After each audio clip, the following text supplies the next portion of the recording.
30 anos atrás, em pleno regime militar, Almir Pazianotto era advogado do Sindicato dos Metalúrgicos de São Bernardo, encarregado de lutar nos tribunais pela legalidade do movimento que iria mudar a relação entre operários, empresários e governo.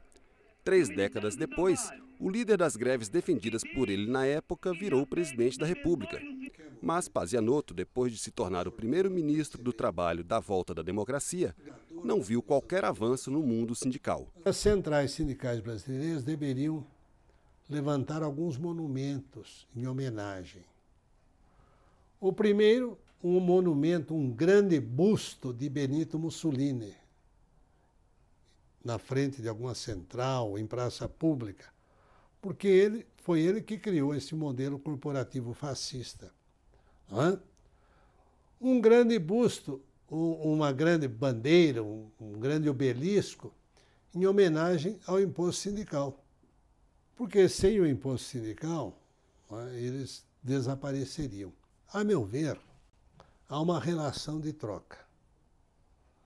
Eu conservo as organizações sindicais da maneira como elas são, quero ajudá-las, vou isentá-las da prestação de contas, como fez, desse dinheiro que recebe obrigatoriamente, que é um dinheiro público. Em contrapartida, não me dão problemas. O imposto sindical é a principal fonte de sustento dos sindicatos no país. Corresponde a um dia de salário de todos os trabalhadores, sindicalizados ou não. Rendeu 1,6 bilhão de reais em 2008 e é distribuído da seguinte maneira: 60% vão para os sindicatos, 15% para as federações dos trabalhadores, 10% para o Ministério do Trabalho, 10% para as centrais sindicais e 5% para as confederações patronais. A existência do imposto divide os sindicalistas. Os defensores da contribuição acham que ela dá força ao movimento sindical, mas há quem veja no pagamento obrigatório um sinal de atraso. Os sindicatos, por princípio, eles têm que ser independentes do Estado, independente da igreja, tem que ter a sua autonomia, né? O que eu acho que no Brasil tem, acho que é o grande câncer do movimento sindical e acho que está na raiz, a fraqueza do movimento sindical brasileiro, é o imposto sindical, é um deles, né? Porque o imposto sindical ele só tem uma razão de ser, né? É dar sustentação financeira para dirigentes sindicais que não têm nenhuma legitimidade, nenhuma representatividade. E é por isso que no Brasil existem tantos sindicatos, assim, 12 mil, 14 mil sindicatos, né? A maioria deles não serve para nada. Chegou um dia que, propondo, por exemplo, o fim do imposto sindical, nós decidimos, inclusive foi na minha época, fiquei muito feliz por isso, resolvemos devolver o imposto sindical aos trabalhadores. O acordo coletivo no Brasil, a convenção coletiva, aquilo que o sindicato conquista, ele conquista para todos os trabalhadores, sócios e não sócios. E para ter um sindicato forte, é importante financeiramente ele estar equipado, ele poder pagar os seus advogados, ele fazer as mobilizações, ter os jornais, ter a sua sede de organização e assim por diante. Então é importante que todos os trabalhadores contribuam com o seu sindicato, contribuam com a sua organização financeiramente. Em 2005, o governo enviou ao Congresso uma proposta de reforma que cria a contribuição negocial no lugar do imposto sindical. O novo imposto teria que ser aprovado em assembleia.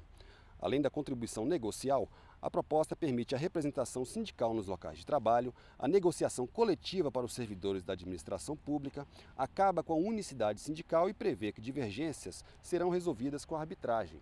Mas a proposta foi considerada tímida por muita gente e está parada na Câmara há mais de 3 anos. Esta reforma na Câmara só não evoluiu por causa do poder de pressão do movimento sindical conservador, que inclusive está instalado em Brasília, nas grandes e antigas confederações. Não foi para frente porque houve, né, um lobby muito forte, uma pressão muito forte do setor arcaico do movimento sindical brasileiro. E aí não é só dos trabalhadores não, porque é importante as pessoas saberem que, assim como os sindicatos de trabalhadores vivem, na sua maioria, de imposto sindical, os sindicatos patronais também, né? Então, eu acho que a Fiesp teria muita dificuldade de ficar lá na Avenida Paulista se não fosse o imposto sindical que cobra das empresas também. Foi feito um acordo e um projeto de reforma. O governo encaminhou esse projeto de reforma para o Congresso.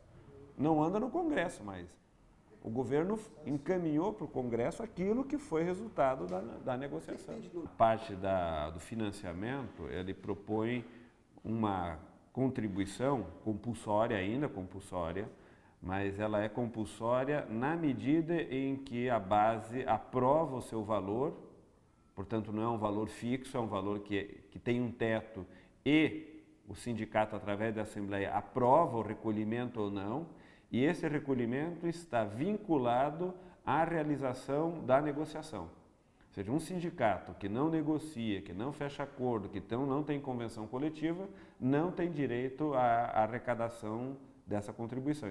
O ex-ministro do Trabalho, Walter Barelli, estava do lado dos metalúrgicos de São Bernardo na greve de 1978, quando pela primeira vez houve negociação entre patrões e empregados. A experiência não o faz otimista em relação ao avanço no sistema sindical.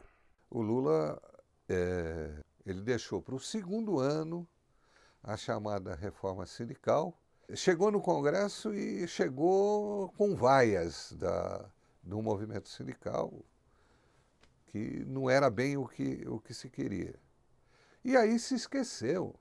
Aquilo que foi plantado pelo Getúlio Vargas como modelo sindical é muito forte, porque ele permite que os sindicatos tenham um imposto, tenham sobrevivência.